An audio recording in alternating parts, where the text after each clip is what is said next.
Hi friends, இன்னைக்கு நம்ம சாரால அடக்கம் பண்ணின கதையை பார்க்க போறோம். 70 வயசுல இறந்து போறாங்க.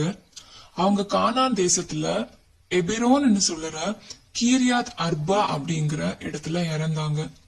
ஆபிரகாம் சாராளுக்காக புலம்பி அழுதார். அதுக்கப்புறம் சாராளோட பிரேதத்தை அடக்கம் பண்றதுக்காக கானா தேசத்துல இருந்த ஏத்தன் புத்திரர்கிட்ட போய் அந்த பிரேதத்தை அடக்கம் பண்றதுக்கு ஒரு கல்லறை பூமி தாரணும் அப்படின்னு கேக்குறார். அதுக்கு அந்த ஏத்தன் புத்திரர் ஆபிரகாம பார்த்து, நீங்க இந்த இடத்துல ஒரு மகா பிரபு, நாங்க உங்களுக்கு இந்த இடத்துலயே இருக்கிற மிக முக்கியமான கல்லறையில பிரேதத்தை அடக்கம் பண்றதுக்கு தரோம் அப்படின்னு சொல்றாங்க.